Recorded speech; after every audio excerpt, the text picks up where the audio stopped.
I got my son a 7K motorcycle for his 18th birthday this past June. My son is obsessed with automobile and loves motorcycles. In his room he has plenty of models and posters of motorcycles of all types. His bio dad passed away when he was just 12, now I'm married to my current husband and he has kids of his own. My husband has always been against my son's interest in motorcycles. He thinks I'm encouraging him to be reckless, distracting him from school and by extension his future, and spoiling him and blowing away money by spending 7K on a motorcycle. This caused some tension between him and my son, so I told him to stop complaining about it. Around 2 weeks ago, my son's motorcycle went missing. We opened a police report but nothing came out of it. It just disappeared. My husband had a smirk on his face the entire time, just walking around saying, "I told you so. You just wasted your money." This was unbearable to hear, to be quite honest. My mother-in-law visited few days ago. She was talking about the other house my husband owns and mentioned seeing a motorcycle. One that's similar to the one that we lost in my husband's carriage while she was cleaning it. She goes to clean that house weekly even though it's empty. My husband plans on giving it to his kids as inheritance. I was puzzled. I asked if she was certain, but she showed me a photo she took of it which confirmed that it was indeed my son's motorcycle. I immediately rushed to call my husband and confront him about it. He admitted that he took and hid the motorcycle in his garage as a last resort after me and his stepson kept brushing him and his thoughts off about the 7K being spent on something unnecessary and that could cause issues. I blew up at him demanding he return it. He refused and told me he had been considering selling it and giving the money back to me so I could use it wisely this time. I told him I was serious and that I'd call the police. He literally said, "This is a family matter and cops can't do shit about it." I had enough. I called the cops soon as I ended the call with him. The motorcycle was found and returned. But my husband had to be taken in since there was an open file about the motorcycles going missing. He was let go eventually, but he was livid with me. He came home yelling about how awful what I did was and how crazy my behavior was. I refused to engage in the argument, but he told his entire family about it and they judged me for calling the police on my own husband, even though I already asked him to return it. He said he was just looking out for my son and that one day we'll realize that he was right, but only when it's too late. My son isn't speaking to me or my husband. I feel horrible about the whole situation and am starting to think I handled this the wrong way. I am a 32 years old female and getting married to my fiancé, a 41 male, next year. After we got engaged, I suggested it might be nice if I asked my fiancé's niece, who's 15, if she wanted to be a bridesmaid too. I've only met her a couple of times, so we're not close. But she seemed like a cool kid, and I thought it might be a nice way for us to bond / get to know each other / involve her in the wedding. She's the only niece / nephew on either side of the family. Anyway, cut to a few weeks ago and we're in my fiancé's hometown to visit his family and discuss wedding related stuff. His brother, sister-in-law and their daughter came over and I noticed this time that she was dressed a lot more androgynous than I remembered. The topic moved to wedding dresses and bridesmaids' dresses and I could see she was immediately uncomfortable. Her parents, her mom really, and grandma were making comments about how she'd need to be more feminine / brush her hair etc. And how nice it would be to see her like that. I'll be honest and say this hit a nerve with me, as I was very much a tomboy as a teenager even though I'm not anymore. And it absolutely broke me whenever my relatives would say things like that. Eventually, her mother made a comment along the lines of, "It'll be nice to see you dressed like a girl for once." And she looked really sad / embarrassed / upset. In response, because that really hit a nerve, I immediately told her that my maid of honor would be wearing a trouser suit for the wedding and not a dress, and that I'd given all the bridesmaids the option of wearing anything they want as long as it's in the wedding color. To make things easier, I pulled out my phone and started showing her photos of the ideas my friend had sent me, the jumpsuit, culottes, a trouser suit, a tailored tux etc., and let her know that she could pick anything at all she wanted. She could even wear jeans and trainers if that made her comfortable, and that it's a wedding, not a fashion show. My niece perked up a bit when I said that, but her mom looked really pissed off.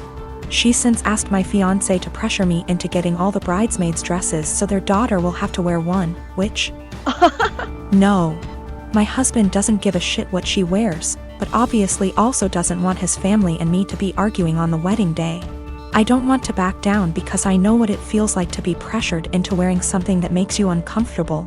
But on the other hand, I know it's only for a day and it'd make the family happy.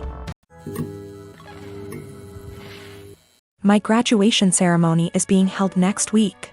My dad had given me some money in advance to pay for the party.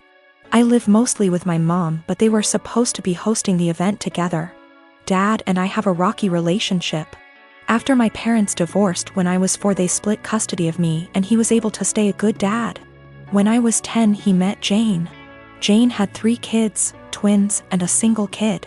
They got married when I was 12, but I would say even before that I felt like he prioritized her kids over me a lot.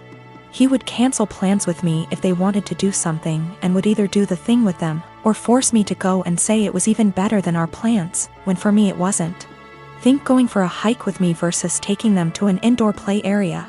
Or seeing a movie with me versus the kiddie park. One more example is when I was given a ticket for a concert my dad and I both love. He was supposed to buy a ticket to come with me for some father/son time, but actually spent it on his youngest stepkid who wanted their room painted. He told me at the last minute and it hurt.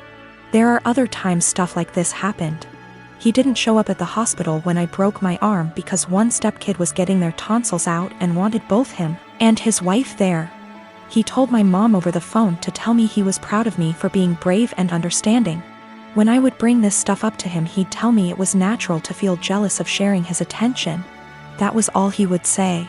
In 2019, he told my mom he would split the cost of a trip I wanted to go on with one of my clubs, because she didn't have the money all by herself. Mom had her half saved.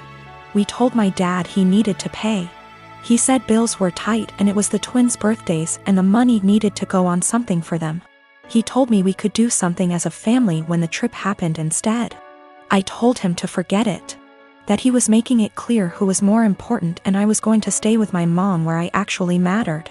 Mom borrowed money to cover the other half of the trip.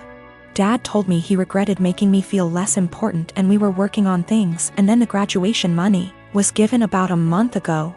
Then a week ago he called and told me how one of the stepkids was being bullied, how bad of a time they're having it. And with that money they could help cheer them up for their birthday. I was pissed. I hung up.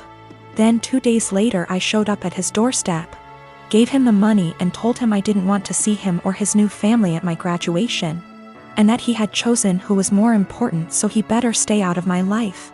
His stepkids and 2 younger bio kids were there. I didn't stick around. He called and told me we needed to talk it out like adults, and that I had hurt the kids' feelings. His wife freaked out on me, so I blocked her. Back in November 2018, I was arrested at work in front of my boss and coworkers. It was the most humiliating thing I've ever experienced. I later learned at the police station that I was being charged with multiple felonies. This came as a huge surprise. Luckily, I was able to keep my wits and lawyer up instead of speaking with the detective. For $13,000, which completely wiped my savings, I was able to retain a criminal defense attorney. However, it cost me everything, and I was unable to pay my bond. This resulted in me staying in jail for a total of 54 days.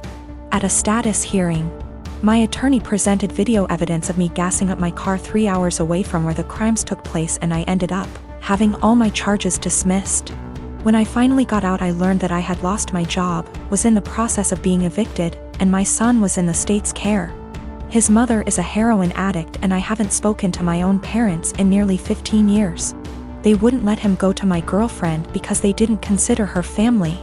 Since my release, I've learned that I can't sue the police, and no one gives a shit that I was locked up for 54 days because the detective did poor investigation work. I've gone to the local press about this and was told that what happened to me happens quite a bit. They took down my info but never followed up. So what I did was create a website sharing my story. I also uploaded the police report and some other documents from the discovery. Literally, the only reason why I was arrested was because an eyewitness said they saw me. If the detective had done his job, he could have verified that I wasn't even in town on the day the crimes took place. This is what pisses me off the most. My life was ruined because of a lazy employee.